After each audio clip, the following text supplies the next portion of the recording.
To jest Michał Fujak, tak żebyśmy już formalności mieli na początku za sobą.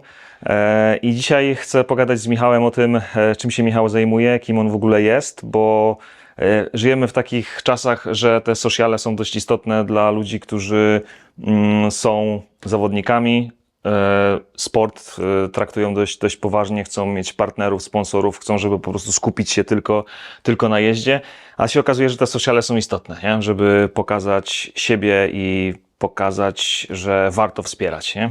Ale Michał, od początku powiedz, kim ty w ogóle jesteś i skąd ty się wziąłeś i dlaczego ty tak dobrze jeździsz na motocyklu? Wiesz co, no pierwszy start się zaczął wtedy, jak zaczęło się to robić jakkolwiek realne, no bo jak wiemy, wszystko kosztuje, więc myślę, że nie wiem, z 15-16 lat temu wystartowałem w pierwszych zawodach chyba w Konarach, na torze Konary, no w motocrossie. I zacząłeś od MX, a kiedy się okazało, że jednak las i te naturalne przeszkody, chociaż niekoniecznie naturalne, bo ty też po torach enduro jeździsz, kiedy się okazało, że to jest jednak twój kierunek? Wiesz co, no może tak, nie wiem, z 8 lat temu zaczęły się jakieś zawody cross country i tak powoli, czyli z bardzo szybkich motocrossowych zawodów, cross country też szybkie, ale dłuższa trasa, potem z cross country do enduro, no to już faktycznie trzeba trochę sobie te siły rozłożyć, bo jedziesz nieraz cały dzień. W międzyczasie jakieś zawody super enduro, to już w ogóle jest jakimś innym światem, no masz nagle 8 minut jazdy czy 10 zamiast całego dnia, ale to był krótki epizod.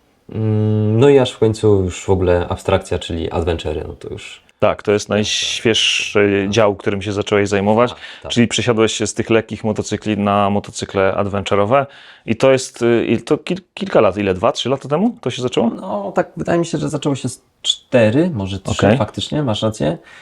No ale trwa i jakoś nie nudzi się totalnie, bo idziemy cały czas coś do przodu, cały czas jest coś nowego i wydaje mi się czasem, jakbym, wiesz, na nowo zaczął na motorze jeździć, bo to jest nowy rozdział.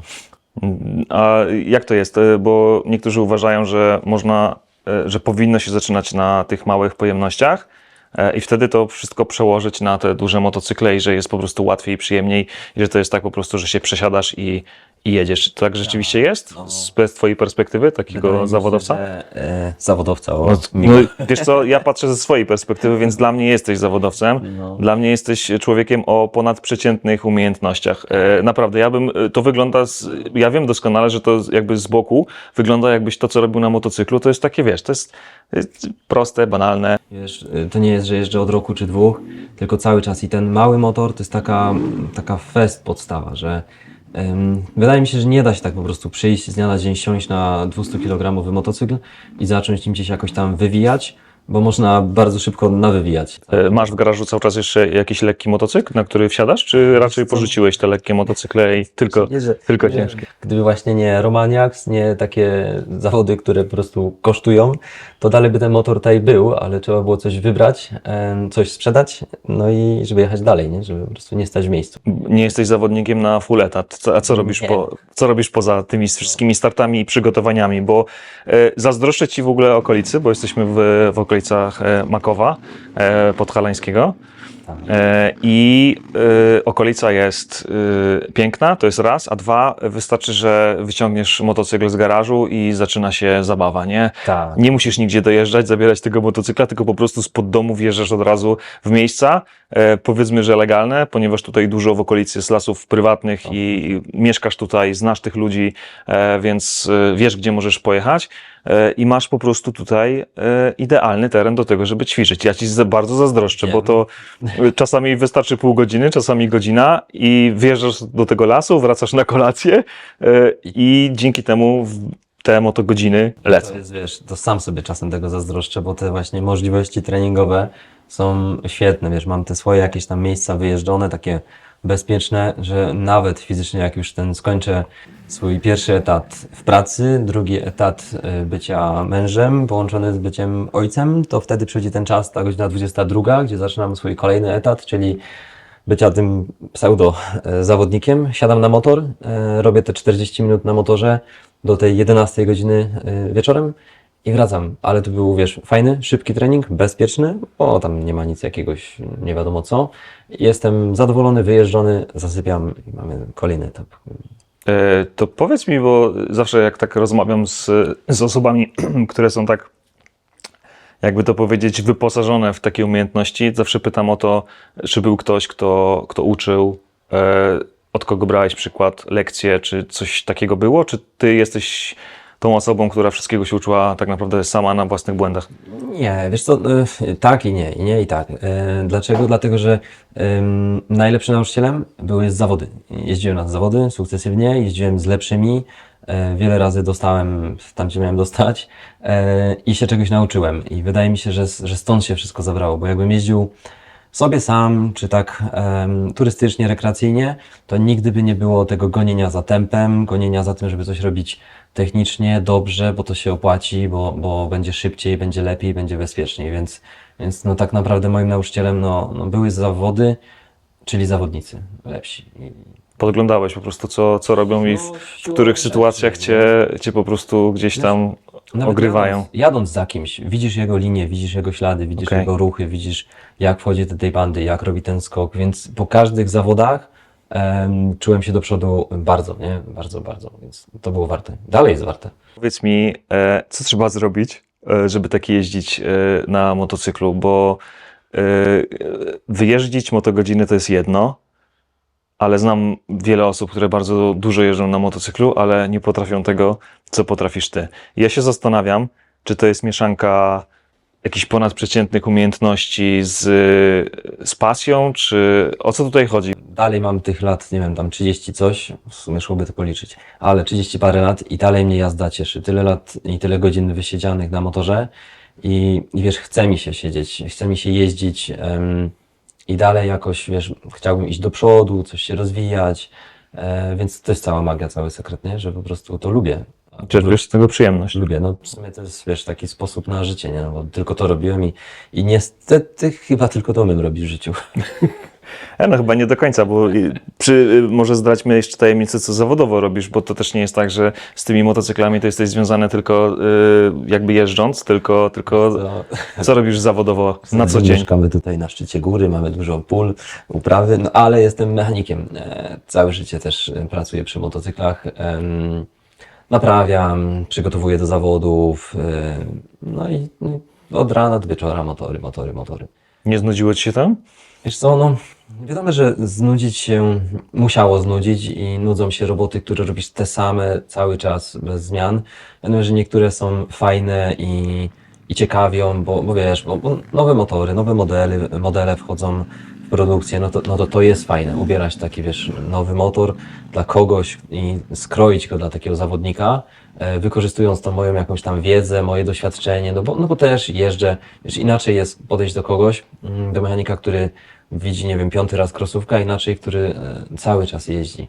Więc mogę też to wykorzystać i komuś pomóc i doradzić i wiem, że wiesz, ta osoba patrzy na mnie i wie, że nie gadam czegoś we świat, tylko coś tam, jakiś podstaw mojego gadania jest.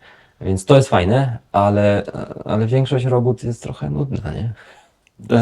Taka standardowa, nie? No taka Można by mocno powiedzieć, nie? standardowa. Mocno No, standardowa. mocno, wiesz, jak siedzisz w starym jakimś motorze, urywają śrubki i człowiek, wiesz, tu kończy już pracę, a trzeba się wracać o 5 kroków wcześniej, no to już jest taki standard, to musi się nudzić. Ale przy swoich motocyklach robisz sam. Tak, robię sam, ale nie uwierzysz, niechętnie. No bo jak po tych 10 godzinach pracy przychodzę, chyba bym, wiesz, no nie chyba, tylko 100% wolę bardziej posiedzieć z rodziną, z żoną, z dziećmi zaraz, czy nie wiem, czy robić płot koło domu, bo to mnie trochę bardziej cieszy, niż dalej grzebać przy motorze i kręcić. No musisz to wszystko pogodzić, ale to myślę, że wielu obserwujących i oglądających teraz tę naszą rozmowę i przysłuchujących się ma dokładnie to samo, czyli muszą wszystko to połączyć i te motocykle no, są elementem naszej pasji, ale oprócz tego mamy jeszcze całą masę innych rzeczy i obowiązków. Ale po tych, wiesz, 10 godzinach patrzenia się na te motory, jakby mi ktoś zaproponował, chodź, idziemy na motor, pojedziemy gdzieś, to 2 razy nie musi mówić, nie? I czy jest deszcz, czy jest śnieg, czy jest noc, zawsze chce się jeździć. Tak już jest, taki już jestem. Michał, powiedz mi, jakbyś miał takiej osobie, która dopiero zaczyna na przykład jeździć albo się zastanawia, jak to zrobić, żeby jeździć tak jak ty, albo przynajmniej mieć mały procent tych umiejętności, to co według ciebie jest w jeździe takim motocyklem w terenie jakby najważniejsze? Czy to jest balans, czy to jest operowanie sprzęgłem, czy to jest tutaj coś innego, na co ty byś zwrócił uwagę, albo co byś zaproponował, żeby poćwiczyć i tym się jakby zająć? Chyba coś mądrego mogę nawet powiedzieć. Niedawno takie przemyślenie miałem, bo na tyle lat i tyle osób, które gdzieś poznałem i się przewinęło, którzy zaczynali z motorami i szybko skończyli, to najważniejsze jest, żeby się nie zniechęcać. Bo to jest, wiesz, do sukcesu najprostsza droga, bo po prostu coś nie wychodzi. Właśnie ten balans, czy to ruszanie, czy to sprzęgło, czy nie wiem, ktoś ma krótsze nogi, się będzie przewracał i cały czas coś jest naprzeciw, ale wystarczy tylko nie zniechęcać się, cieszyć z takich małych rzeczy, które zaczynają wychodzić, bo nie da się nagle, wiesz, opanować wszystkiego, nagle, wiesz, nagle skakać na motorze, robić super bandy, jeździć na jednym kole, robić te pivoty, wszystko to, co jest ładne, to, co jest na Instagramie. No nie da się tego naraz, tylko powoli, małymi krokami, jakąś jedną rzecz, drugą rzecz i to musi iść jakoś sukcesywnie, bo no wiesz, w sumie to by było tak dość mocno nie fair, jakby ktoś kupił motor i w ciągu pół roku zaczął jeździć tak jak, no nie, że my wszyscy, no ale jak wiele osób, którzy są na Instagramie i robią różne fajne rzeczy. No, byłoby to trochę nie fair w stosunku do nas, gdzie poświęciliśmy na to całe życie, bo no, doświadczenie na motorze jest taką rzeczą, co no musi być, a doświadczenie to nie zniechęcanie się, to robienie tych kroków powoli do przodu, do przodu, do przodu. Tak. No ale jeżeli chodzi na przykład, bo wiem, że praca sprzęgłem jest dość istotna, nie? Bo ja słyszę, jak ty jeździsz, tam praktycznie manetkę masz w 90% cały czas odkręconą, natomiast ile razy już sprzęgło spaliłeś? Właśnie dlatego się śmieję, bo miałem powiedzieć, ile mam sprzęgiem tych starych odłożonych. No właśnie, taki początkujący na przykład, no ja też się traktuję jako początkujący, no my dużo operujemy jakby gazem, tym sprzęgłem, bardzo, bardzo mało, nie? Zmieniamy te biegi i się tym jakby nie bawimy, bo właśnie boimy się spalić to sprzęgło, nie? W tych motocyklach. Natomiast jak obserwowałem i przysłuchiwałem się, co ty robisz, kiedy jeździsz, to się okazuje, że te palce cały czas tam pracują, nie? Cały czas, no wtedy jest, wiesz, po pierwsze jest ta płynność jazdy, no bo cały czas to sprzęgło jest tam w tym zanadrzu, że nie wiem, w tym zakręcie, w tej bandzie, że dodasz tego gazu zero-jedynkowo, no bo tak się na ogół dzieje, bo człowiek chce wyhamować, chce przyspieszyć do tego gazu, a to wszystko lepiej jest zrobić sprzęgłem i wtedy jest płynność jazdy i bezpieczeństwo, no bo jak się nauczysz nim manewrować, to w sytuacjach gdzieś tam jakichś awaryjnych, to sprzęgło też pomoże, nie? No, tak samo jak w aucie, we wszystkim w sumie. Jakbym tak popatrzył na różnych filmach z kamerek, z GoPro, gdzie takie różne takie głupie gleby się biorą, to jest tak, że nie wiem, już szarpnęło kierownicą i ktoś się chce ratować i się ratuje tak, że całą ręką ściska gaz, automatycznie się gaz dodaje, a lewa ręka, gdzie powinieneś mieć cokolwiek na sprzęgle, jest, wiesz, zaciśnięta i motor leci w swoją stronę i dzieją się cuda. A jakby, wiesz, było to przyzwyczajenie z sprzęgłem, żeby chociaż ten jeden palec gdzieś tam był na nim, no to dużo rzeczy można byłoby uniknąć. Ile kontuzji już masz na swoim koncie? Wiesz co, odpukać, od dawien dawna nie mam nic, ale w zasadzie całą lewą stronę tak od kostki po nadgarstek, to już chyba wszystko miałem połamane. Ale tylko lewa strona, nic z prawej. I to jest chyba też cena, nie? Cena tych motogodzin i tego sprawdzania limitów. Czy ty jesteś jeszcze na takim etapie, że te limity swoje gdzieś tam sprawdzasz, czy już Nie. wiesz, o co chodzi i teraz jakby już skoncentrujesz się na czymś innym? Nie, totalnie, wiesz, właśnie od limitów, daleko moim limitem w głowie jest to, że ja, wiesz, ja nie, że muszę, tylko muszę i chcę wrócić bezpiecznie do domu i zająć się tym, czym mam się zająć, czyli moją rodziną, bo nie jest to warte ryzykować i po co, nie? Więc zawsze z tyłu głowy jest to, że można jechać jeszcze szybciej, można jeszcze jechać bardziej agresywnie, ale w sumie po co? Michał, ale ja cię widziałem na torze na przykład na Hard Dlatego TV. Ja bardzo zwolniłem. Wiesz, Ty zwolniłeś wtedy? bardzo. Ja na kapciu jeździłem. No to powiem ci, że wtedy zobaczyłem, jaki ty jesteś jak ci się klapki założyły na oczach, żeby jednak tutaj najlepszy czas tam wykręcić na tym. A jeszcze jak zobaczyłeś Kamila przed sobą, Tak. No to, no powiem Ci, że to było bardzo widowiskowe ogólnie rzecz biorąc, ten Twój przejazd wtedy. Więc nie wiem, czy do końca Ci wierzę w tym, że Ty... Zawody są uzależniające właśnie dlatego, dla takich emocji, ale gdzieś tam naprawdę ten zdrowy rozsądek jest w tym, bo można byłoby jeszcze, wiesz, jeszcze dużo więcej, jeszcze szybciej coś zaryzykować, ale wiesz, zrobiłbym sobie krzywdę i komuś krzywdę i to nie warto. Może na małych motorach jeszcze bym tam coś bardziej próbował powalczyć, ale nie na adventurach. To jest duży, ciężki motor, gdzie raczej mało kto z nas ma świadomość, jak bardzo można sobie, wiesz, nawywijać przy jakiejś tam... No tak, no tutaj mamy, Wybacza, nie? Twoje kowe waży w okolicach 200, nie? Tak, no bardzo niewiele ogólnie. Tenerka więcej ważyła, nie? No, Którą 200 którą miałeś prawie wcześniej, 30. nie? Tak, tak. Powiedz mi, czemu Ty w ogóle się zdecydowałeś? Bo to jest trochę szalone, nie? Żeby się przesiąść z lekkiego na ciężki, chociaż stało się to ostatnio dość popularne. Tak, no. I wiele osób tak zaczyna jeździć po prostu ciężkimi motocyklami. Ja nie pytam o sens tego, bo uważam, że każdy, kto się decyduje, jakby ten sens gdzieś tam odnajduje. Natomiast moje pytanie jest raczej o to, co spowodowało, że Ty zdecydowałeś się porzucić ten lekki motocykl i pójść właśnie w kierunku tych ciężkich adventurów. Wiesz co, no, może między innymi to, że na tych lekkich motorach może nie, że jest konkurencja, tylko jest rywalizacja jakby tak duża i tak mocna, że trzeba naprawdę dużo ryzykować, żeby coś iść gdzieś dalej.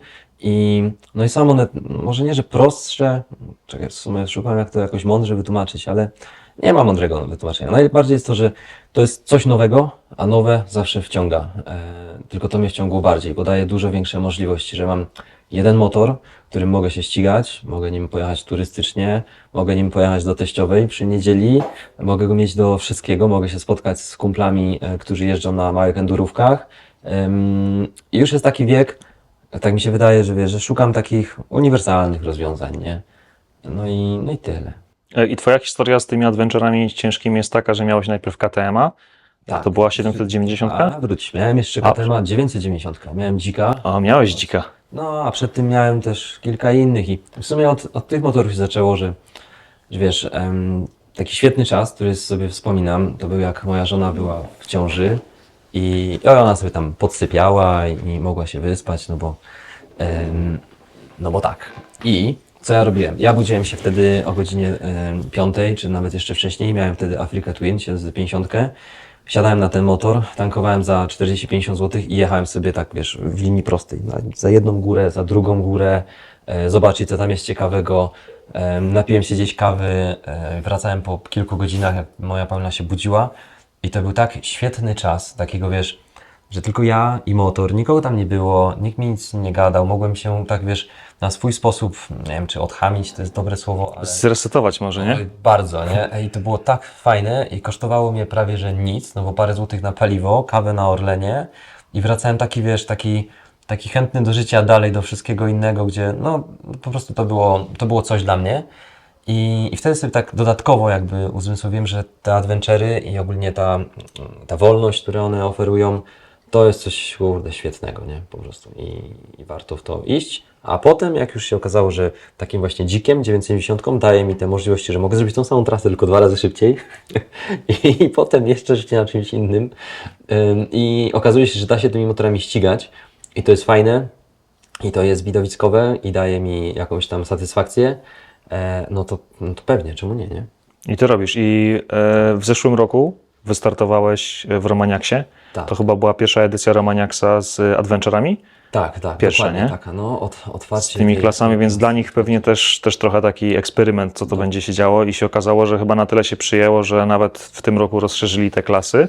Bardzo Jest więcej? Tak, jest o jedną klasę więcej i jest nas znacznie więcej zawodników, co w ogóle też jest fenomenem, że nagle okazało się, że w Polsce jest tak dużo osób, które zdecydowały się jechać dużymi, ciężkimi motorami, adventurami na Romaniaksa. Także pojedziemy tam dużą ekipą, co jest naprawdę wielkim zdziwieniem dla mnie, dla nas wszystkich.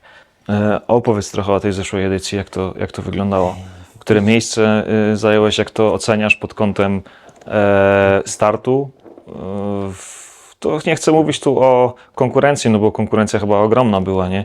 Tak, znane nazwiska, wiesz, gdzie takie nasze, czy moje nazwisko przemijające się obok, to jest tak, no skąd on jest i co tu robi. Ale do rzeczy. Romaniacs, pierwsza edycja. To wiesz, to ciężko powiedzieć, co można było się spodziewać, no bo nie wiedzieliśmy. Tyle, co już dopytywałem Dawida Szczotkę, no bo on jechał dużym motorem, ale na klasie dla małych, no to jakiś tam obraz mi tego dawał.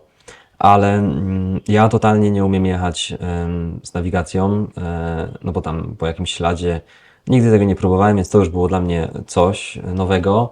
Druga sprawa, jak sobie gdzieś, nie wiem, nawet siły rozłożyć, nie? To nie jest 1 dzień czy 2 dni wyścigu, gdzie nieraz tak jeździłem i wiedziałem, ale tutaj jest 5 dni ścigania się, gdzie trasa jest no, totalnie niewiadoma dla mnie. Wiesz, samo to ułożenie sobie w głowie, czy gonić tego pierwszego dnia na maksa, czy jechać wolniej, czy jak z paliwem, jak z tym tankowaniem, było tak dużo znaków zapytania.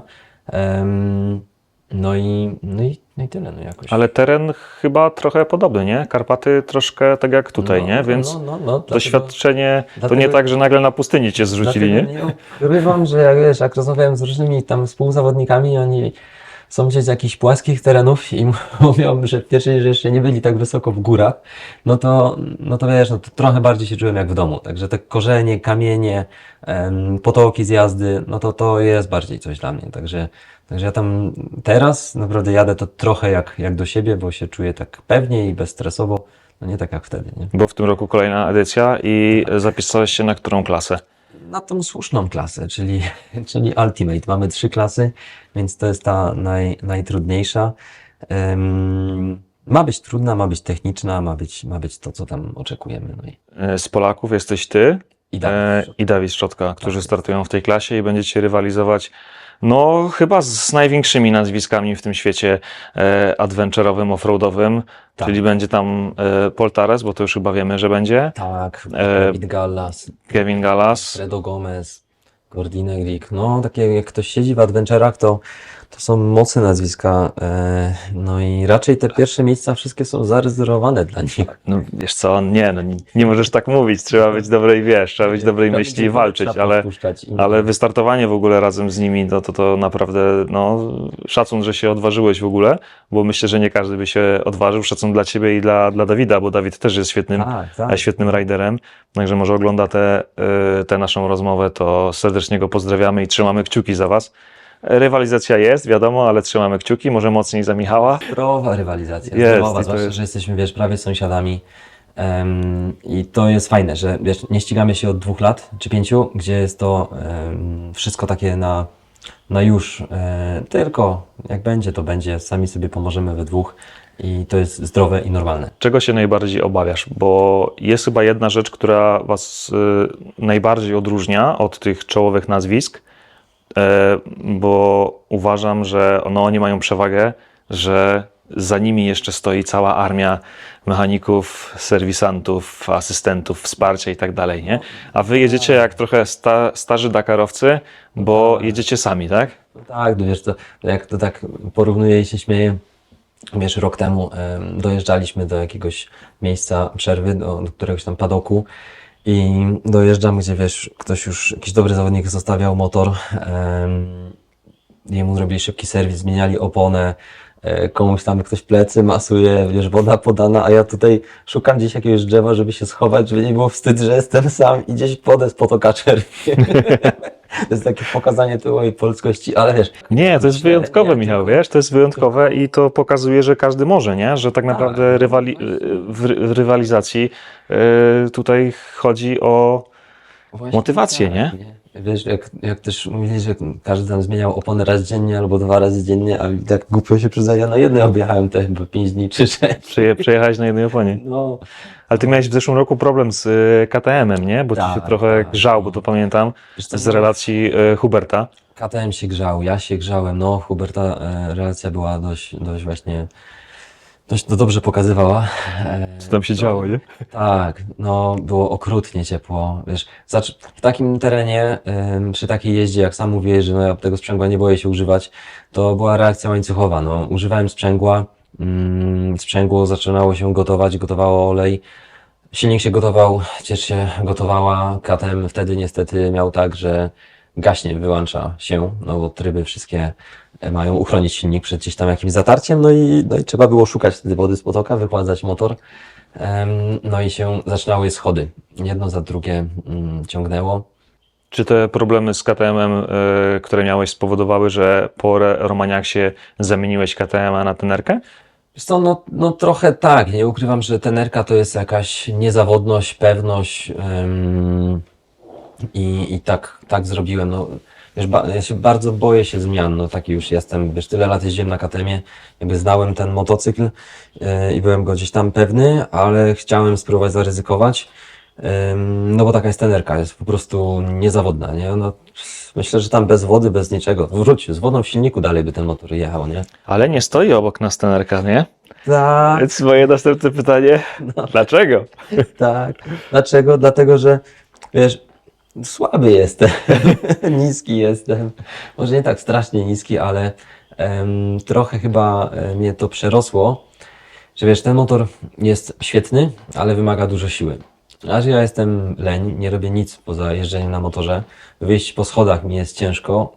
Chyba nadrabiam trochę techniką, że po prostu wykorzystuję ten motor tak, aby to on za mnie robił robotę.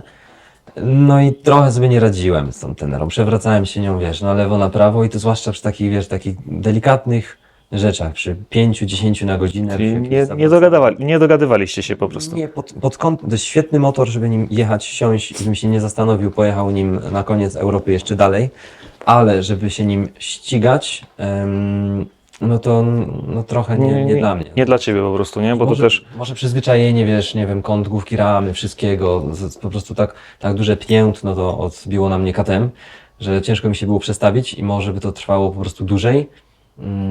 I też ta moc, nie? Że wiesz, że tenerka była słabsza, a KTM to jest dzik, no jak sama nazwa mówi sobie, KTM dzik. Też trudno było mi się do tego przestawić, więc no tak jak, i co, stawiłeś tenerę i teraz Romaniaksa będziesz robił nekowe, nie? tak, fujankowe, no. Tak, to jest Fujakowe. A, dobre. Tak, ukryta broń, bo wiesz, tym motorem zrobiłem teraz ten 1000 kilometrów i wydaje mi się, jakbym nim już długo jeździł. Ale może temu, że silnik jest trochę podobny jak z KTM-a, żeby nie powiedzieć, że jest ten sam, więc to już jest duży plus. Plus, że jest moc. Zobaczymy, jak będzie z sprzęgłem, ale jakieś tam sposoby są, żeby go nie spalić. Może w końcu zacznę używać sprzęgła w odpowiedni sposób. Więc tak, to jest taka ukryta broń. Czego się najbardziej obawiasz na Romaniaksie w tym roku? Wiesz co, właśnie z jednej strony obawiam się tego, że będę chciał jechać szybko i jakby się pokazać, wiesz, najlepiej i takich różnych drobnych błędów, które mogą kosztować bardzo dużo. A z drugiej strony obawiam się właśnie też samego siebie, że będę jechał ostrożnie i potem będę żałował, że mogłem jechać szybciej. No i na następny dzień będę chciał nadgonić, bo tak też było trochę rok temu, że wiesz, testowałem sam siebie, w jeden dzień szybciej, drugi dzień wolniej, a potem znowu coś zepsułem i takie nadganianie, więc nie ma idealnego sposobu na to, ale zobaczymy. Czego powinienem ci życzyć na Romaniaksie? Żeby plecy nie bolały. Żeby plecy nie bolały, to Czego się nie najważniejsze. No chyba tyle, wiesz. Mam tam wsparcie dobre, no bo będzie Hubert z nami, będzie cała ta polska ekipa, gdzie pojedziemy tak. No właśnie, a co, jeżeli chodzi o Huberta, to jest chyba taki trochę cichy bohater tego wszystkiego, nie? Tego całego zamieszania Tak, polskiego Romaniaksa, nie? Wszędzie tam gdzieś jest, no i wszystko się jakby zaczęło tak naprawdę od niego. Wiesz, dla mnie Romaniaks był taką rzeczą totalnie ultra nierealną. Trochę dalej jest, ale właśnie za sprawą Huberta i jego namawiania, jego też pomocy, jego organizacji, wiesz, ogólnie wszystko, co teraz jest, a wydaje mi się, że jest naprawdę dobrze, czyli mam ten motor, mam te różne firmy, które mnie wspierają, no to zaczęły się od Kaddafiego, nie? Kaddafi to wszystko zaczął nakręcać, on pierwszy zauważył, że coś tam na tym motorze umiem jeździć i że szkoda, żebyś to marnowało, no i on jest tego, wiesz, wszystkiego fundamentem. Taki trochę cichy bohater, nie? Bo on się jakby pchnął w to wszystko, nie? Tak, dalej pchano, bo w zasadzie co by tam się nie działo, to wiesz, to gdzieś Hubert jest za tym, nie? Gdyby nie Hubert, no to wiesz, no to nie miałbym Revita. No, Revit jest tak naprawdę moim takim głównym gdzieś tam wsparciem I jedną, no nie jedną, tylko pierwszą z firm, która powiedziała, że temu chyba gościowi warto coś pomóc. Warto, nie warto, w sumie dalej nie wiem, co Revit widzi we mnie. Widzi dużo. Widzi przede wszystkim twoje umiejętności i twój potencjał, nie? No, ja tak A poza tym wiesz, to dla Revita myślę, że to, że możesz korzystać z jego odzieży i że ta odzież cię chroni, jakby nie patrzeć, to jest chyba najważniejsze, nie? No tak, no ale wiesz... A to, że to się logo gdzieś pojawia, to jest jakby efekt tego uboczny, no takie mamy czasy. Wiesz, efekt uboczny, ale bez tych efektów ubocznych start w takich zawodach by totalnie nie był możliwy, bo jak wiemy, albo jak dużo osób sobie wyobraża, albo nie wyobraża, to jest strasznie drogie i to wszystko kosztuje i normalnie bez pomocy właśnie takich firm, Revit, Jak, Oleg, no nie ma szans, nie? To mógłbym jechać sobie na zawody do Częstochowy i tyle. Michale, to ja w takim razie i myślę, że wszyscy, którzy przysłuchują się tej rozmowie, trzymamy mocno kciuki za twój start na Romaniaksie. Dziękuję. Ja wierzę w to, że te pozycje wysokie będą i są w ogóle możliwe dla ciebie, to na 100%. Bez względu na to, czy tam startują nazwiska takie jak Tares czy Galas. Myślę, że spokojnie możesz rywalizować również i z nimi. Tutaj trzymam mocno kciuki, żebyś dojechał na najwyższych stopniach do końca. Będziemy na pewno śledzić, bo można na bieżąco sprawdzać, co się dzieje, nie? Romaniaks akurat jeżeli chodzi o przygotowanie, organizację, jest to bardzo dobrze zrobione, więc tam na bieżąco jest też podawane, gdzie jesteście, na jakiej pozycji, więc można to śledzić, więc na pewno będziemy. Przypomnij, kiedy jest ten Romaniaks? Czekaj. Pamiętasz? Nie, pamiętam. Nie pamiętasz? Pamiętam. 25 my już musimy się wzbierać tego miesiąca tam, bo to wszystko trwa, bo mamy już w niedzielę się zaczynają zapisy, poniedziałek, we wtorek mamy już prolog, więc to jest cały tydzień, ale właśnie od 25 już jakieś informacje o nas, kto tam dojechał, już będą. Potem 27, no to już faktycznie można zacząć śledzić, no bo będzie się działo. A zwłaszcza, że będzie nas tak dużo Polaków, no to będzie komu kibicować. No, to na pewno. Także trzymamy kciuki, szczególnie za ciebie. Dziękuję I bardzo. na koniec, Michał, jeszcze mam jedno do ciebie pytanie o plany na przyszłość, bo wiem, że teraz jest Romaniaks, natomiast rozmawialiśmy jeszcze kilka razy, nawet przed tą naszą rozmową, którą teraz nagrywamy, i mówiłeś o swoim pomyśle, który uważam w ogóle za strzał w dziesiątkę, czyli o pomyśle pewnych, żeby przekazać swoje umiejętności dalej, można powiedzieć, nie? Czyli uruchomienia trochę takiej fujakowej szkoły, Tak. gdzie będzie można nie tylko na lekkich, ale jak ktoś będzie chciał się nauczyć na adventurze jeździć po prostu i coś więcej, to żeby się trochę mógł od ciebie czegoś nauczyć. I mam pytanie odnośnie tego, jak to widzisz, i jaki to jest plan, czy to jest tylko dla takich naprawdę mocnych wyjadaczy, czy na przykład ktoś, kto dopiero zaczyna jazdę adventurem offroadową, może też jakby do ciebie przyjść, gdzieś tam się w przyszłości odezwać, czy jak to wygląda? Wiesz, tak to wygląda, że trzeba sobie podzielić, nie? Że jak najbardziej dla wyjadaczy, dla kogoś, kto chciałby pojeździć sobie w zawodach i umie jeździć, bardzo dobrze umie jeździć, a chciałby jeździć jeszcze lepiej, co może jestem w stanie mu pomóc, mogę to zrobić, bo wydaje mi się, że trochę wiem jak.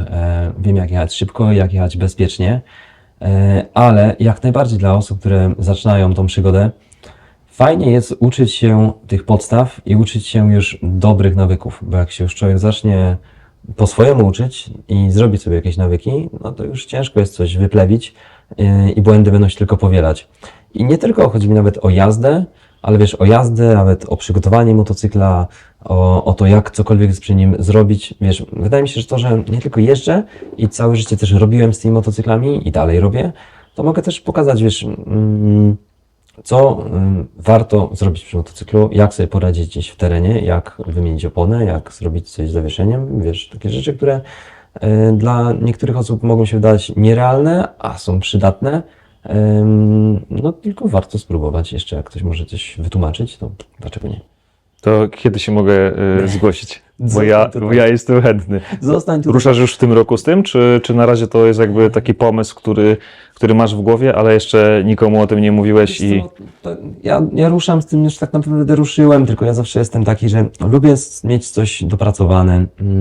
Lubię też poznać jakby, wiesz, samego siebie, bo nie wiem, czy będę jakby dobrym pseudo nauczycielem, czy tam instruktorem, tego nie wiem, dlatego już spotykam się z ludźmi, znajomymi i uczę się, jak mogę swoją wiedzę przekazać. Wiesz co, myślę, że w dobrym kierunku idziesz, bo miałem okazję przyglądać się treningowi, bo tutaj Rally przyjechał do ciebie i nawet chwilę gdzieś tam pojeździliśmy tutaj po tych okolicznych terenach i przyglądałem się, jak wygląda twoja opieka nad nim i uważam, że w dobrym kierunku by to szło na pewno, bo masz takie podejście, tak ci powiem osobiście, prywatnie, że wydaje mi się, że byłbyś w tym dobry, nie? Tym bardziej, że naprawdę masz niesamowicie taką genialną mieszankę, bo jesteś i dobrym riderem, bardzo dobrym riderem, z dużymi umiejętnościami, człowiekiem takim skromnym i potrafiącym wytłumaczyć, to na pewno, to po dzisiejszej rozmowie myślę, że też wiemy to. I jeszcze do tego jesteś mechanikiem, więc masz taką trochę praktyczną wiedzę, ale też inaczej, teoretyczną wiedzę, ale też i praktyczną. Tak. Więc Tak. tu wszystko się włączy w jednej osobie i to jest moim zdaniem genialne połączenie, tym bardziej, że mamy jeszcze człowieka, który ma historię. Jesteś człowiekiem, który te puchary o czymś świadczą, nie? Tak, Które tutaj są. Wiesz, wiem, jak zmienić pomiędzy biegami w motocrossie bardzo szybko oponę, jak ci się przewije. Wiem, jak, wiesz, zmienić sprzęgło bardzo szybko, bardzo gorące, bo to jest, wiesz, to jest historia, to jest doświadczenie, to się działo, to robiłem, więc wydaje mi się, że tak, no. Ma prawo się to udać. Ja myślę, że to na pewno się uda. Ja już będą chętni w komentarzach, zobaczysz, będą chętni w komentarzach, także piszcie, kto chce się do Fujaka zapisać na zajęcia, na takie szkolenie, to będziemy to organizować. Trzeba Ci trochę pomóc i pchnąć dalej w tym kierunku, bo uważam, że to jest świetny kierunek. Michał, ja chcę Ci bardzo podziękować za to, że miałeś trochę czasu, żeby ze mną pogadać i że mogłem opublikować tę rozmowę tutaj na kanale. Mam nadzieję, że przybliżyłem Twoją osobę trochę ludziom. Pamiętajcie, żeby obserwować Michała i jego poczynania. I co? Ja trzymam kciuki, mam nadzieję, że wszyscy będą za Ciebie trzymać kciuki. I powodzenia. I myślę, że jeszcze nie jeden filmik jakiś nakręcimy, Mam nie? nadzieję, Bo tutaj mam nadzieję. Dobrze się gada, więc- trochę tematów mamy, nie? Jest. Także Michał, jeszcze raz Bardzo powodzenia i dziękuję. dzięki.